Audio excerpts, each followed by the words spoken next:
کیا کہیں گے کہ ان کی جانب سے تو یہ فائنل کال دی جا رہی تھی لیکن ان کی اپنی قیادت ہی اب بھاگ گئی ہے، تو کس طرح دیکھ رہے ہیں ان کی ان فائنل کال کو آپ؟ دیکھیں، سب سے امپورٹنٹ بات یہ ہے کہ ریاست ایک حقیقت کا نام ہے، اور ریاست اگر کمزور پڑ جائے تو یوں سمجھ لیجئے کہ میری اور آپ کی جو ایگزسٹنس ہے اس ملک کے اندر شاید وہ کمزور پڑ جائے گی، اور ریاست کبھی بھی کمزور نہیں ہوا کرتی۔ ریاست نے ابھی اپنے اس آپریشن سے یا اس ایکشن سے یہ ثابت کیا ہے کہ ریاست بڑی مضبوط ہے، اور جو لوگ چند شرپسند عناصر یا چند اسلحہ بردار لٹ بردار لوگ آتے ہیں اور وفاقی دارالحکومت پر چڑھائی کرتے ہیں،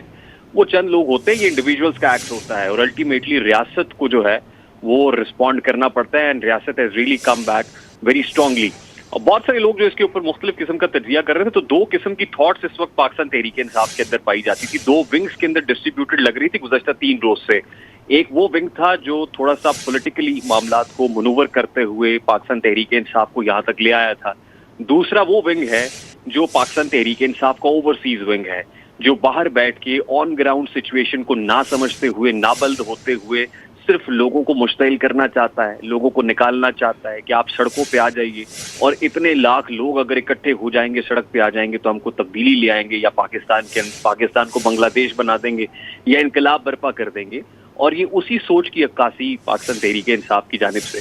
بشرا بی بی صاحبہ کر رہی تھی۔ آپ نے دیکھا کہ علی امین گنڈا پور یوں تھے کہ جیسے ان کو یرغمال بنایا ہوا تھا۔ بیرسٹر گوہر، بیرسٹر سیف، شبلی فراز اور پاکستان تحریک انصاف کی پولیٹیکل لیڈرشپ جو کچھ کہہ رہی تھی، وہ ایک بشرا بی بی کے آگے وہ یوں لگ رہا تھا کہ جیسے کوئی بھی چیز چل نہیں پا رہی ہے۔ الٹیمیٹلی ظاہر ہے پالیٹکس پریویل کرتی ہے، پولیٹیکل مائنڈز پریویل کرتے ہیں، اور جو کچھ ہو رہا تھا نظر آ رہا تھا کہ کتنی دیر تک، مطلب آپ کی پریپیئرڈنس کوئی نہیں ہے،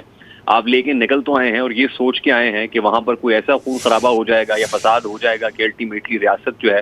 وہ بہت بیک فٹ پہ چلی جائے گی، اور الٹیمیٹلی آپ کی وہ ڈیمانڈ جس کو آپ غیر حقیقی انداز میں منوانا چاہتے ہیں وہ راتوں رات مانی جائیں گی۔ تو لگتا یہ ہے کہ ریاست نے بڑا اسٹریٹجکلی مقتدران اور حکومت نے یہ جو کام کیا ہے، ان کو اندازہ تھا کہ جو وہاں سے سوابی سے چلے ہیں ان کی تیاری کیا ہے، وہ لوگ کتنے ہیں، اور ظاہر انٹیلیجنس ایجنسیز کی رپورٹس ہوتی ہیں اور کس تیاری سے آ رہے ہیں اور کہاں لا کے کس جگہ پہ ان کو بلاک کرنا ہے۔ تو لگتا ہے یہ کہ اسٹریٹجکلی انٹیریئر منسٹر ہوں یا ان کی ٹیم ہو، ان کو پتا تھا کہ کس جگہ پہ لا کے کس جگہ پہ ان کو بلاک کرنا ہے اور کس طریقے سے پیچھے دھکیلنا ہے۔ تو میرا خیال ہے کہ جتنا وائزلی یہ آپریشن ہوا ہے اور رات میں اس وقت اس کو ایریا کو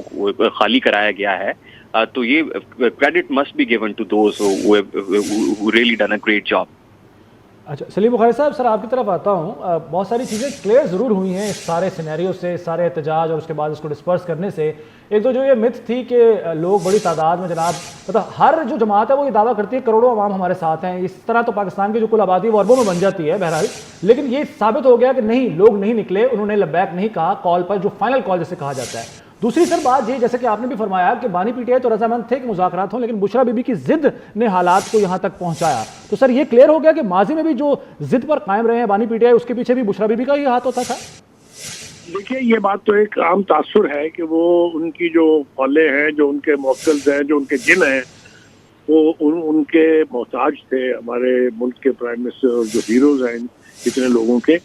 تو اس کے بارے میں تو میرے خیال سے تفصیل سے کسی وقت اور بات ہوگی، لیکن اس وقت صورتحال یہ ہے کہ جو کچھ کیا دھرا تھا پوری پولیٹیکل لیڈرشپ کا پی ٹی آئی کی، جو بانی پی ٹی آئی نے جو کچھ وہ جیل میں برداشت کر رہے ہیں، اس کے اوپر پانی پھیر دیا ہے ان کی بیگم صاحبہ نے۔ وہ جس طریقے سے انہوں نے پارٹی کی قیادت لینے کی کوشش کی ہے، اس کوشش میں انہوں نے سارے کے سارے کیے دھرے کے اوپر پانی پھیر دیا ہے، اور میرے خیال سے اب یہ کافی دیر تک پی ٹی آئی یہ زخم چاٹے گی، اس لیے کہ یہ تو اعلان ہو گیا کہ ان سے اب بات نہیں ہو سکتی کیونکہ یہ پولیٹیکل اینٹی نہیں ہے۔ تو میرا نہیں خیال کہ بہت جلدی یہ اس صورتحال سے ان کو یعنی ریلیف کہہ لیں یا ریلیو ہو پائیں گے یہ،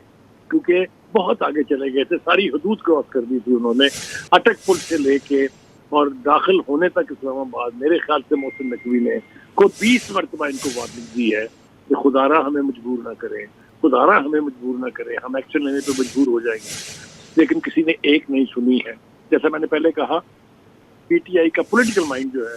وہ اس پر آمادہ تھا کہ کہیں بیٹھ کے بات کرنی چاہیے، لیکن وہ بیگم صاحبہ جو ہے انہوں نے بالآخر پارٹی کا بیڑا غرق بھی کروا دیا، اپنے شوہر صاحب کا بھی بیڑا غرق کروا دیا ان کی سیاست کا، اور اب وہ خود بھی بھگتیں گی۔ یہ جو لاشیں کرائی گئی ہیں رینجرز کی،